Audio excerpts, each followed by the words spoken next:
ಬಂಧುಗಳೇ ನಮಸ್ಕಾರ, ಹೇಗಿದ್ದೀರಿ? ನಾನು ನಿಮ್ಮ MP ಮುದಾಳಿ. ಬಂಧುಗಳೇ, ನಾರಂಜ ಎಕ್ಸ್ಪ್ರೆಸ್ ಸುದ್ದಿವಾಹಿನಿ ಯಾರು ನೋಡ್ತಾ ಇದ್ದೀರೋ ದಯವಿಟ್ಟು ಸಬ್ಸ್ಕ್ರೈಬ್ ಮಾಡ್ಕೊಳ್ಳಿ, ಲೈಕ್ ಮಾಡಿ, ಶೇರ್ ಮಾಡಿ, ಕಮೆಂಟ್ಸ್ ಮಾಡಲು ತಮ್ಮ ಅನಿಸಿಕೆ ಅಭಿಪ್ರಾಯಗಳನ್ನು ತಿಳಿಸಲು ಈ ಮೂಲಕ ಮನವಿ ಮಾಡಿಕೊಳ್ಳಲಾಗ್ತಾಯಿದೆ. ಬಂಧುಗಳೇ, ಈ ಸುದ್ದಿ ಬಹಳಷ್ಟು ವೈರಲ್ ಆಗ್ತಾ ಇದೆ. ಈ ಸುದ್ದಿ ಎಲ್ಲಿದೆಯಪ್ಪ? ಸುದ್ದಿ ಏನಂತಂದರೆ, ಹುಮನಾಬಾದ್ನ ಶಾಸಕರಾಗಿರ್ತಕ್ಕಂಥ ಸಿದ್ಧಲಿಂಗಪ್ಪ ಪಾಟೀಲ್ ಅವರು ಒಂದು ವಿಮಾನದಲ್ಲಿ ಕೂದುಕೊಂಡು ಒಂದು ಸ್ಪಷ್ಟೀಕರಣ ನೀಡಿದ್ದಾರೆ. ಇವತ್ತು ಬೆಂಗಳೂರಿನಲ್ಲಿ ನಡೆದಿರ್ತಕ್ಕಂಥ ಬೀದರ್ ಲೋಕಸಭಾ ಚುನಾವಣೆ ಕುರಿತು ಸಭೆಯಲ್ಲಿ ಆಗಿರ್ತಕ್ಕಂಥ ವಿಷಯಗಳನ್ನು ಕೂಡ ಅವರು ಹೇಳಿದ್ದಾರೆ. ಎಷ್ಟು ಮಟ್ಟಿಗೆ ಸರಿ, ಎಷ್ಟು ಮಟ್ಟಿಗೆ ನಿಜ, ಎಷ್ಟು ಸತ್ಯ, ಎಷ್ಟು ಸುಳ್ಳು ಅನ್ನೋದು ಕೂಡ ಅವರಾಗೇ ಹೇಳಿದ್ದಾರೆ, ಅವ್ರ ಬಾಯಿದಲ್ಲೇ ಕೇಳಿ. ಆದರೆ ಇವತ್ತಿಗೂ ಸಹ 4 ನಿಮಿಷ 32 ವಿಡಿಯೋದಲ್ಲಿ ಒಂದೇ ಒಂದು ಸಾರಿ ಖೂಬಾನ ಹೆಸರು ತಗೊಂಡಿಲ್ಲ. ಭಗವಂತ ಖೂಬಾ ಅವರು ಕೂಡ ಅವರಿಗೂ ಕೂಡ ಅಸಮಾಧಾನವಾಗಿದೆ.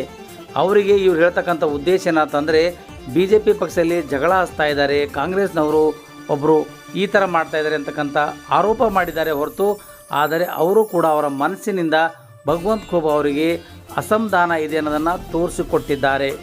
ಯಾಕಂದರೆ 4 ನಿಮಿಷ 32 ಸೆಕೆಂಡ್ನ ಈ ವಿಡಿಯೋದಲ್ಲಿ ಒಂದು ಸಾರಿ ಕೂಡ ಭಗವಂತ ಖೂಬಾ ಅವರು ಕ್ಯಾಂಡಿಡೇಟ್ ಆಗ್ತಾರೆ, ಅವರೇ ಗೆಲ್ತಾರೆ, ನಾವು ಅವರಿಗೆ ಹೆಲ್ಪ್ ಮಾಡ್ತೀವಿ ಅಂತಕ್ಕಂಥ ಮಾತು ಎಲ್ಲೂ ಆಡಿಲ್ಲ ಬಂಧುಗಳೇ. ಯಾಕಂದರೆ ಅವರಿಗೂ ಕೂಡ ಎಲ್ಲ ಒಂದು ಕಡೆ ಅಸಮಾಧಾನ ಕಾಣ್ತದೆ ಅಂತ ಕಾಣಿಸ್ತಾ ಇದೆ. ಈಗಾಗಲೇ ನಿಮಗೆಲ್ಲ ಗೊತ್ತಿರೋ ಹಾಗೆ ಮಾಜಿ ಸಚಿವರು ಮತ್ತು ಔರಾದ್ನ ಶಾಸಕರಾಗಿರ್ತಕ್ಕಂಥ ಪ್ರಭು ಚವ್ಹಾಣ್ ಅವರು ನೇರವಾಗಿ ಖೂಬಾ ವಿರುದ್ಧ ತೊಡೆತಟ್ಟಿ ನಿಂತಿದ್ದಾರೆ. ಇನ್ನೊಂದು ಕಡೆಯಿಂದ ಬಸವ ಕಲ್ಯಾಣ ತಾಲೂಕಿನ ಶಾಸಕರಾಗಿರ್ತಕ್ಕಂಥ ಶರಣು ಸಲ್ಗಾರ್ ಕೂಡ ಅವರು ಕೂಡ ನಾ ಮುಂದು ತಾ ಮುಂದು ಅಂತ ಖೂಬಾ ವಿರುದ್ಧ ಮಾತಾಡ್ತಾರೆ. ಇನ್ನೊಂದು ಉಳಿತೇನಪ್ಪ ಅಂದರೆ, ಬೀದರ್ ದಕ್ಷಿಣ ಕ್ಷೇತ್ರದ ಶಾಸಕ ಡಾಕ್ಟರ್ ಶೈಲೇಂದ್ರ ಬೆಲ್ದಾಳೆ ಅವರು ಕೂಡ ಒಂದು ರೀತಿಯಿಂದ ಒಳಗೆ ಅವರಿಗೆ ಕೂಡ ಅಸಮಾಧಾನ ಇದೆ, ಭಗವಂತ ಖೂಬಾ ಅವ್ರ ಮೇಲೆ ಒಲವಿಲ್ಲ ಅನ್ನೋದನ್ನು ಇಡೀ ಜಗತ್ ಜಾಹೀರಾಗಿದೆ. ಅದರಂತೆ ಸಿದ್ಧಲಿಂಗಪ್ಪ ಪಾಟೀಲ್ ಕೂಡ ಪ್ರಪ್ರಥಮವಾಗಿ ಒಬ್ಬ ಶಾಸಕರಾಗಿದ್ದಾರೆ. ಒಂದಿಷ್ಟು ಅಲ್ಲಿ ಭಗವಂತ ಖೂಬಾ ಅವ್ರು ಮಾಡಿದ ಕೆಲಸ ವರ್ಕೌಟ್ ಆಗಿದೆ, ನಾನೇ ಗೆಲ್ಸ್ಕೊಂಡು ಬಂದೀನಿ ಅಂತೇಳಿ ಆಗಾಗ ಭಗವಂತ ಖೂಬಾ ಅವರು ಹೇಳಿಕೆ ನೀಡೋದನ್ನು ನೋಡಿದ್ರೆ ಒಂದಿಷ್ಟು ಕಳಕಳಿ ಬಂದು ಈ ವಿಡಿಯೋ ಮಾಡಿದ್ದಾರೆ ಅಂತಕ್ಕಂಥ ಮಾತು ಸಾರ್ವಜನಿಕರು ಕೇಳ್ತಾ ಇದ್ದಾರೆ. ಹಾಗಾದರೆ ಸಿದ್ಧಲಿಂಗಪ್ಪ ಪಾಟೀಲ್ ಅವರ ಬಾಯಲ್ಲಿ ಖೂಬಾ ಅವರೇ ಗೆಲ್ತಾರೆ. ಸುಮಾರು 2 ಸಾರಿ ಲೋಕಸಭಾ ಚುನಾವಣೆಯಲ್ಲಿ ಸುಮಾರು 1,16,000 ಹಾಗೆ ಮುಂದಿರ್ತಕ್ಕಂಥ 2024ನೇ ವರ್ಷದಲ್ಲಿ 2 ಲಕ್ಷ ಅಂತರಿಂದ ಗೆಲ್ತೀವಿ ಅಂತ ಹೇಳಿದ್ದಾರೆ. ಆದರೆ ಯಾರು ಗೆಲ್ತಾರೆ, ಟಿಕೆಟ್ ಯಾರಿಗೆ ಸಿಗುತ್ತೆ, ಖೂಬಾ ಬರ್ತಾರೆ ಅಂತಕ್ಕಂಥ ಮಾತಾಡಿಲ್ಲ, ಖೂಬಾನೇ ಗೆಲ್ತಾರೆ ಅಂತಕ್ಕಂಥ ಮಾತು ಅವ್ರ ಬಾಯಿಂದ ಬಂದಿಲ್ಲ. ಬಂದರೆ ನೀವು ಇನ್ನೊಂದು ಸಾರಿ ನೀವು ಅರ್ಥ ಮಾಡ್ಕೊಳ್ಳಿ, ಈ ಒಂದು ಮಾತು ನಿಜಕ್ಕೂ ಸತ್ಯವಾದ ಮಾತು ಇಲ್ಲಿ ಸಿದ್ಧಲಿಂಗಪ್ಪ ಪಾಟೀಲ್ ಕೂಡ ಹೇಳಿದ್ದಾರೆ. ಯಾಕೆ ಈ ಮಾತು ಹೇಳಿದ್ದಾರೆ ಅಂತಂದರೆ, ಅವರಿಗೂ ಕೂಡ ಗೊತ್ತಾಗಿದೆ ಈ ಸಾರಿ ಭಗವಂತ ಖೂಬಾ ಅವರಿಗೆ ಟಿಕೆಟ್ ಕೊಡೋದು ಕನ್ಫರ್ಮ್ ಇಲ್ಲ ಅಂತಕ್ಕಂಥ ಮಾತು ಅವರು ಹೇಳಿದ್ದಾರೆ. ಈ 4 ನಿಮಿಷ 32 ಸೆಕೆಂಡ್ನ ವಿಡಿಯೋದಲ್ಲಿ ಒಂದೇ ಒಂದು ಸಾರಿ ಕೂಡ ಭಗವಂತ ಖೂಬಾ ಅವರು ಕ್ಯಾಂಡಿಡೇಟ್ ಆಗ್ತಾರೆ ಅಂತಕ್ಕಂಥ ಮಾತು ಹೇಳಿಲ್ಲ, ಅವರೇ ಗೆಲ್ತಾರೆ ಅಂತಕ್ಕಂಥ ಮಾತು ಹೇಳಿಲ್ಲ, ಅವರೇ ಕೆಲಸ ಮಾಡಿದ್ದಾರೆ ಅಂತೇ ಮಾತಾಡಿಲ್ಲ. ಆದರೆ ಇವತ್ತು ನಡೆದಿರ್ತಕ್ಕಂಥ ಸಭೆಯಲ್ಲಿ ಭಗವಂತ ಖೂಬಾ ಪರವಾಗಿ ನಾವಿದ್ದೀವಿ, ಎಲ್ಲರೂ ನಿರ್ಣಯ ತಗೊಂಡಿದ್ದೀವಿ ಅಂತ ಹೇಳಿದ್ದಾರೆ. ಆದರೆ ಭಗವಂತ ಖೂಬಾ ಪರ ನಿಲ್ತಿದ್ದೀರಾ ಅಥವಾ ವಿರುದ್ಧವಾಗಿ ನಿಲ್ತಾ ಇದ್ದೀರಾ ಅಂತಕ್ಕಂಥದ್ದನ್ನು ಸ್ಪಷ್ಟಪಡಿಸಬೇಕಿದೆ. ಇನ್ನೊಂದು ವಿಷಯ ಹೇಳಬೇಕಂದ್ರೆ ಬಂಧುಗಳೇ, ಈ ಥರದ ಆತುರದ ಡಿಸಿಷನ್ ತಗೊಳ್ಳಿಕ್ಕೆ ಇವರಿಗೆ ಹೈಕಮಾಂಡ್ ಏನಾದರೂ ಸಂದೇಶ ಕೊಡ್ತಾ ಅಥವಾ ರಾಜ್ಯದ ಅಧ್ಯಕ್ಷರಾಗಿರ್ತಕ್ಕಂಥ BY ವಿಜೇಂದ್ರ ಅವರ ಹೇಳಿದ್ರೆ ಇವರಿಗೆ ನೀವು ಸಿದ್ಧಲಿಂಗಪ್ಪ ಹೇಳ್ರಿ ಅಂಥೇಳಿ ಇವತ್ತು ರಾಜ್ಯ ಅಧ್ಯಕ್ಷರೇ ಕೂಡ ಒಂದು ಕಡೆಯಿಂದ ಇದ್ರ ಬಗ್ಗೆ ಸ್ಪಷ್ಟೀಕರಣ ಕೊಡ್ತಾ ಇಲ್ಲ. ಆದರೆ ಸಿದ್ಧಲಿಂಗಪ್ಪ ಪಾಟೀಲ್ ಕೂಡ ಸ್ಪಷ್ಟೀಕರಣ ಕೊಟ್ಟು ತಮ್ಮ ಮೇಲೆ ಆರೋಪಗಳನ್ನು ಮಾಡಿಕೊಳ್ಳಿಕ್ಕೆ ಮುಂದೆ ಬರ್ತಾ ಇದ್ದಾರೆ ಅಂತಕ್ಕಂಥ ಮಾತು ಒಂದು ಕಡೆ ಕೇಳಿ ಬರ್ತಾ ಇದೆ. ಬಂಧುಗಳೇ, ಒಂದು ರೀತಿಯಿಂದ ನಾವು ಆಲೋಚನೆ ಮಾಡಿದರೆ ಭಗವಂತ ಖೂಬಾ ಅವರಿಗೆ ಈ ಸಾರಿ ಟಿಕೆಟ್ ಸಿಗೋದು ಕಷ್ಟಕರವಾದ ಮಾತು ಅನ್ನೋದನ್ನು ಇಲ್ಲಿ ಸಿದ್ಧಲಿಂಗಪ್ಪ ಪಾಟೀಲ್ ಅವರು ತಮ್ಮ ಬಾಯಲ್ಲೇ ಹೇಳ್ತಾ ಇದ್ದಾರೆ. ಹಾಗಾದರೆ ಅವ್ರು ಏನು ಹೇಳಿದ್ದಾರೆ, ಯಾರಿಗೋಸ್ಕರ ಹೇಳಿದ್ದಾರೆ, ಯಾತಕ್ಕಾಗಿ ಹೇಳಿದ್ದಾರೆ, BJP ಪಕ್ಷದ ಪರವಾಗಿ ಹೇಳಿದ್ದಾರೆ ಹೊರತು ಖೂಬಾ ಪರವಾಗಿ ಇಲ್ಲದನ್ನು ಇಲ್ಲಿ ನೀವು ಕೇಳಬೇಕಾಗಿದೆ. ಬನ್ನಿ ಹಾಗಾದರೆ ಅವ್ರು ಏನು ಹೇಳಿದ್ದಾರೆ ಆ ಸುದ್ದಿಗಳತ್ತ ಒಂದಿಷ್ಟು ನಾವು ನೋಡ್ಕೊಂಡು ಬರೋಣ. ನಮಸ್ಕಾರ. ಇವತ್ತಿನ ಬೆಂಗಳೂರಿನಲ್ಲಿ ಲೋಕಸಭೆ ಚುನಾವಣೆ ಅಂಗವಾಗಿ ನಮ್ಮ ಕಲ್ಯಾಣ ಕರ್ನಾಟಕದ 5 ಜಿಲ್ಲೆಯ ನಮ್ಮ ಭಾರತೀಯ ಜನತಾ ಪಕ್ಷದ ಮುಖಂಡಗಳ ಒಂದು ಸಭೆ ನಡೆದಿತ್ತು. ಆ ಸಭೆಯಲ್ಲಿ ಇವತ್ತು ಜಿಲ್ಲಾವಾರು ಹಾಗೂ ಲೋಕಸಭೆ ಕ್ಷೇತ್ರದವರು ಈ ಲೋಕಸಭೆ ಚುನಾವಣೆ 2024ರ ಚುನಾವಣೆಯಲ್ಲಿ ನಾವು ಯಾವ ಥರ ಎಲ್ಲ ತಯಾರಿ ಮಾಡ್ಕೋಬೇಕು ಮತ್ತು ಈ ಲೋಕಸಭೆ ಚುನಾವಣೆಯಲ್ಲಿ ಹೆಚ್ಚಿನ ಮತ ಗಳಿಸಿ ಸುಮಾರು 2 ಲಕ್ಷ ಮತಗಳಿಂದ ಗೆಲ್ಲಬೇಕಂತ ಒಂದು ಈ ಸಭೆ ಜರುಗಿತ್ತು. ಅದರಲ್ಲಿ ಗೊತ್ತಾ ನಮ್ಮ ಬೀದರ್ ಜಿಲ್ಲೆಯಿಂದ ಹಾಗೂ ಲೋಕಸಭಾ ಕ್ಷೇತ್ರದಿಂದ ಎಲ್ಲ ಮುಖಂಡಗಳು ಗೊತ್ತಾ ಆಗಮಿಸಿದರು.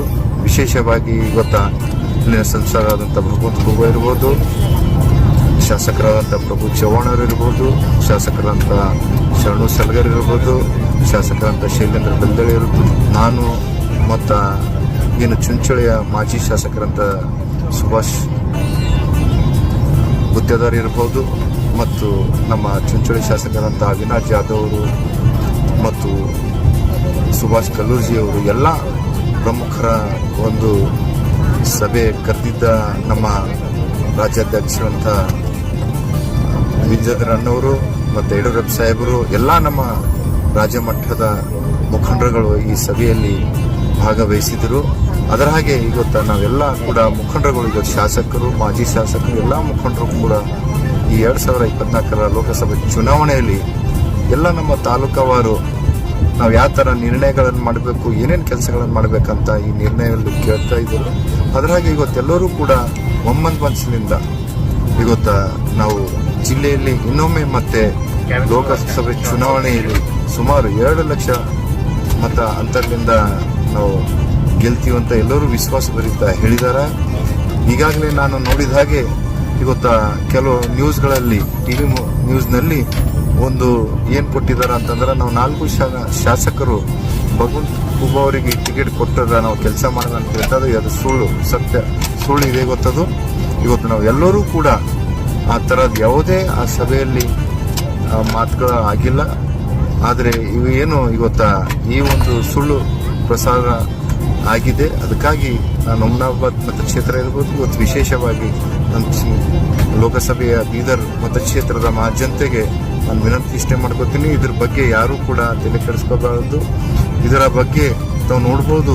ಇವತ್ತು ಏನು ಮಾಡ್ತಾ ಇದಾರ, ಈ ನ್ಯೂಸ್ ಏನು ಬಂದಿದೆ ಇದು ಎಲ್ಲ ಕಡೆ ವೈರಲ್ಲು. ಕಾಂಗ್ರೆಸ್ದ ಏನು ಇವತ್ತೊಂದು ಏಜೆಂಟ್ಗಳು ಇದ್ದಾರೆ, ಈ ಕಾಂಗ್ರೆಸ್ ಒಂದು ಏನು ಫೇಸ್ಬುಕ್ ಅಕೌಂಟ್ ಇದೆ ಆ ಮುಖಾಂತರ ಬೇಕಂತ ನಮ್ಮ ನಂಬರಲ್ಲಿ ಜಗಳ ಹಚ್ಚಬೇಕಂತ ಈ ಒಂದು ಕಾರ್ಯ ಮಾಡ್ತಾ ಇದ್ದಾರೆ. ಅದರ ಹಾಗೆ ನಾನು ಇನ್ನೊಮ್ಮೆ ಕ್ಷೇತ್ರದ ಜನತೆಗೆ ನಾನು ಹೇಳೋದಿಷ್ಟೇ, ಇವತ್ತು ನಾವೆಲ್ಲರೂ ಕೂಡ ಒಂದೇ ಇದ್ದೆವು. ನಾವೆಲ್ಲರೂ ಒಂದೇ ಅಂತಂದರೆ ನಾವೆಲ್ಲರ ಭಾರತೀಯ ಜನತಾ ಪಕ್ಷದ ಒಂದು ಸಿಪಾಯಿಯಾಗಿ ನಾವೆಲ್ಲರೂ ಕೂಡ ಕೆಲಸ ಮಾಡ್ಕೊಂಡು ಹೋಗ್ತಾ ಇದ್ದೆವು. ಅದರ ಹಾಗೆ ಈಗ ಒಂದು ಪಕ್ಷ ಇದ್ದಿನ್ಮೇಲೆ, ಒಂದು ಮನೆ ಇದ್ದಿನ್ಮೇಲೆ ಸಣ್ಣ ಪುಟ್ಟ ಭೇದ ಭಾವ ಯಾವಾಗೂ ಕೂಡ ಇರುತ್ತೆ. ಇವತ್ತು ನಾವೆಲ್ಲ ಯಾವತ್ತೂ ಕೂಡ ಇದ್ದಾಗ ನಾವು ನಮ್ಮ ನಾಯಕರ ಹತ್ರ ಅದರ ಬಗ್ಗೆ ನಾವು ಎಲ್ಲರೂ ಕೂಡ ಕೇಳ್ಕೊಳ್ಳೋದು ಇವತ್ತು ಎಲ್ಲರಿಗೂ ಸ್ವಾಭಾವಿಕ ಇದೆ. ಆದರೆ ಇವತ್ತು ಏನು ಇದು ಪ್ರಸಾರ ಮಾಡಿದ್ದಾರೆ, ಇವತ್ತು ಸಿದ್ದು ಪಾಟೀಲ್ ಇರ್ಬೋದು, ಶೈಲೇಂದ್ರ ಬೆಲ್ದಳೆ, ಪ್ರಭು ಚವ್ಹಾಣ್ ಅವರು, ಶರಣು ಸಲಗರ್ ಅವರು ಭಗವಂತ ಖೂಬಾ ಬಗ್ಗೆ ಮಾತಾಡಿದಂತೆ ಎಲ್ಲ ಸುಳ್ಳಿದೆ. ಈ ಸಭೆಯಲ್ಲಿ ಇದು ಯಾವುದೇ ಥರ ಮಾತು ಆಡಿಲ್ಲ. ಹಾಗೂ ಎಲ್ಲರ ನಿರ್ಣಯ ಒಂದೇ ಏನು ಅಂತಂದರೆ ಮುಂಬರ್ತ ದಿನಗಳಲ್ಲಿ ಇವತ್ತು ಏನು ಮೊದಲಿನ 2014ರ ಚುನಾವಣೆಯಲ್ಲಿ 1 ಲಕ್ಷದಿಂದ ನಾವು ಗೆದ್ದಿದ್ದೆವು. 2019ನಲ್ಲಿ ಸುಮಾರು 1,16,000 ಮತಗಳಿಂದ ಗೆದ್ದಿದ್ದೆವು. 2024ರಲ್ಲಿ ಸುಮಾರು 2,000 ಅಧಿಕ ಮತಗಳಿಂದ ನಾವು ಗೆಲ್ತೀವಂತ ನಮಗೆಲ್ಲರೂ ಕೂಡ ವಿಶ್ವಾಸ ಇದೆ. ನಾವು ಅದರ ಹಾಗೆ ನಾವು ನಮ್ಮ ಅಭ್ಯರ್ಥಿಯನ್ನು ಗೆಲ್ಲಿಸ್ತೀನಿ ಅಂತ ನಾನು ಹೇಳಕ್ಕೆ ಇಚ್ಛೆಪಡ್ತೀನಿ. ಧನ್ಯವಾದ.